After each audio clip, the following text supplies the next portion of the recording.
For breakfast this morning, I'm going to eat some delicious bagels with smoked salmon and cream cheese. But before I do, I started thinking, what would happen if I only ate part of my bagel? Because I cut it into pieces. What if I only eat some of the pieces, and then there's some bagel left? What fraction is going to be left?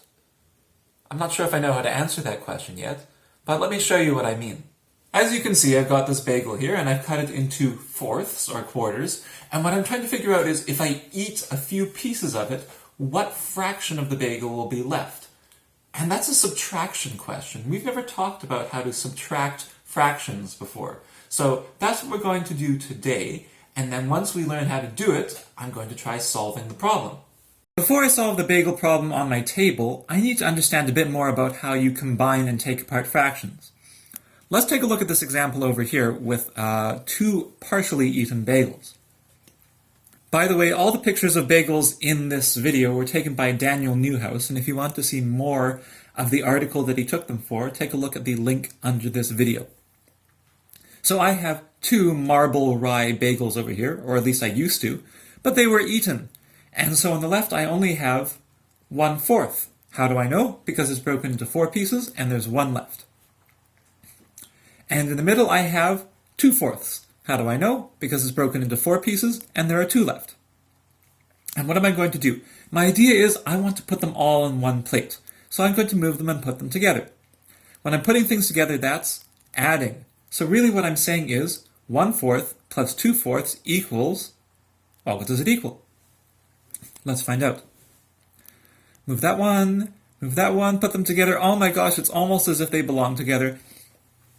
But what is it? What's the fraction? Well, as you can see, there are 3/4. So 1/4 plus 2/4 equals 3/4. Let's take a look at another example. Over here we have some onion bagels. Don't they look delicious? And you can see they're broken into fifths because there are 5 equal pieces. On the left we have how many fifths? 1. In the middle we have how many fifths? 2. 1/5 plus 2/5. Let's move them together. Whoop. Whoop. How many fifths are left? How many fifths are there all on one plate? 3/5. And you can tell because you can count them. 1/5 plus 2/5 equals 3/5. Let's do one more bagel example. This is a rosemary bagel and it's broken into thirds. And on the left we have 1/3. And in the middle we have 1/3. And we're going to combine them together and find out how much we have. Whoop. Whoop. And you can count the thirds. There are 2/3. 2/3 of a bagel. Okay, so here's my question for you.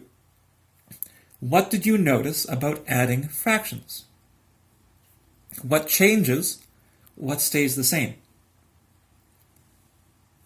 Well, the numerator changed and the denominator stayed the same. Why does the denominator stay the same? Have we changed the number of pieces that it was cut up into before we moved it? No. Did we change the size of the pieces before we moved it? No. The size stayed the same and the number of pieces it was cut into stayed the same. The only thing that changed was the number of pieces all together on one plate, and that's the numerator. How many pieces do you have? So the numerator adds together, the denominator stays the same. Let's see if you can do it. Here are some questions. Press pause to try it out. Press play to check your answers. Welcome back. Let's take a look at your answers. Question in the top right-hand corner, 3/5 plus 1/5. Well, the denominator is 5, and in the answer, the denominator is still going to be 5 because we're not changing the size of the pieces. 3 plus 1 equals 4. Question in the top right-hand corner, 2/7 plus 3/7. Well, what's changing? What's staying the same? Denominator is staying the same. 2 plus 3 is 5, so 5/7. Bottom left-hand corner, 2/11. What changes? What stays the same? 11 stays the same, it's the denominator. 2 plus 4 is 6. So 6/11. And finally, 67 1,567ths plus 78 1,567ths, and the denominator is still staying the same. all you need to do is add the numerator, so it's 145 1,567ths. Whew, doesn't matter how big the denominator is, when you're adding fractions, if the denominator is the same, it stays the same. What about if I want to subtract? Here I have a bagel, clearly, and what if I want to eat some pieces of it? How am I going to figure out what's left? Well, let's start with what we have. We have 3/4, and we're going to take away 1/4. Let's find out what it is. Goodbye, 1/4.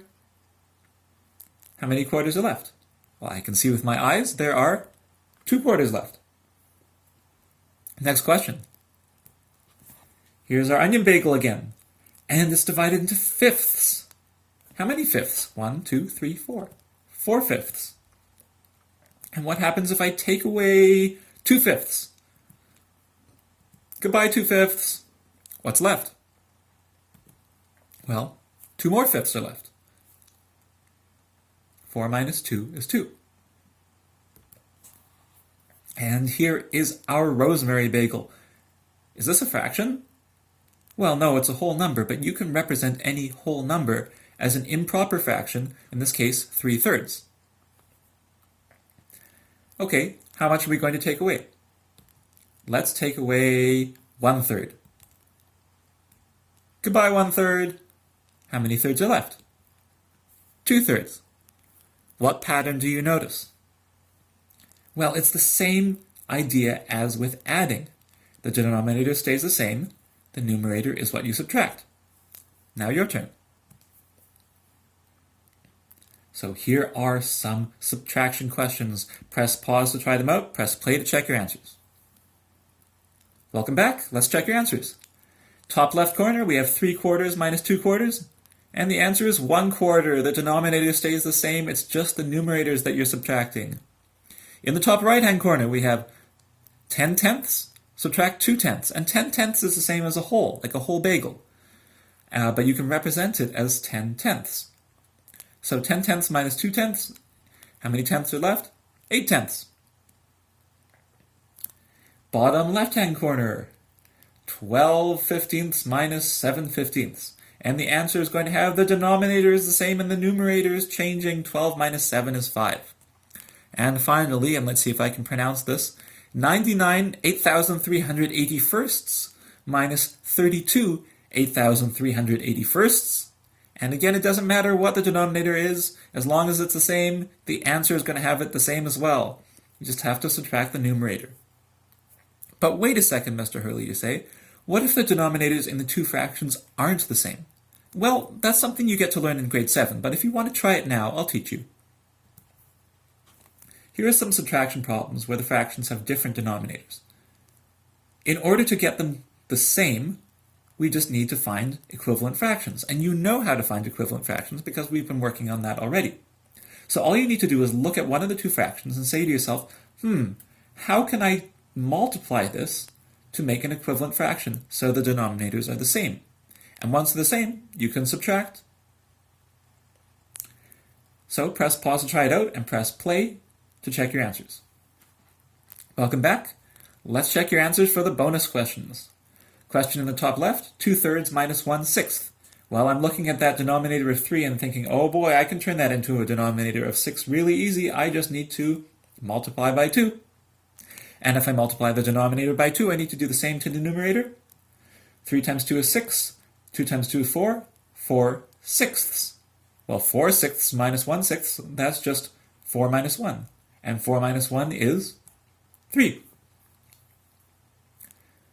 Question in the top right, 10 fifteenths minus 1/5. And I'm looking at the denominator of 5 and I'm going, boy, I think I can turn that into a denominator of 15 if I just multiply it by 3. Which means I have to do the same to the numerator.